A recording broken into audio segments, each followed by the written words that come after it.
Wengi wakati tunaokolewa tulikuwa tuwezi kuchelewa kanisa. Tulikuwa tunatamani tukae hata siti za mbele tusikilize ibada. Tulikuwa tumejaa kiu. Wakianza tu kuabudu unasikia umeconnect, umezama. Ile nguvu ya mwanzo umeenda wapi?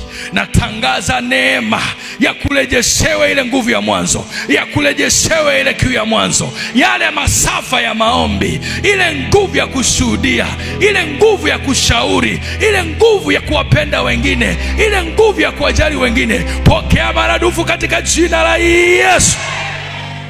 Bwana amshe roho, amshe roho, amshe roho. Tuko kwenye dunia ya ajabu, watu wa Mungu. Watu wamepagawa na nguvu, hawaambiliki. Utakuta tu binti hasikiki umwambie kitu, amejitoboa kila mahali, vikuku, matatu kila mahali, amejaa maroho kila namna. Mtu kama huyo huwezi ukambadilisha kwa neno tu la Bwana asifiwe, Yesu anakupenda. Lazima upagawe na roho.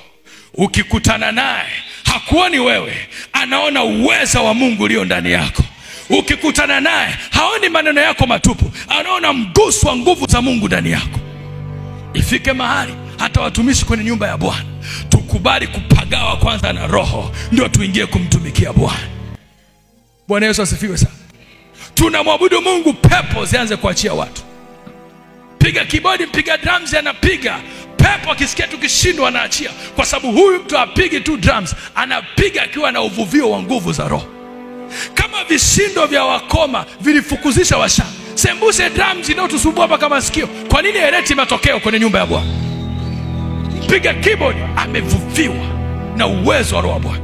Akishika keyboard mnasikia upako, mnasikia nguvu za Mungu. Kuna bwana mmoja ana huduma tu ya kupiga keyboard, hajui kuimba. Yeye akishika keyboard nguvu za Mungu zinatembea. Sio tu keyboard, kuna uvuvio wa roho uko juu yake.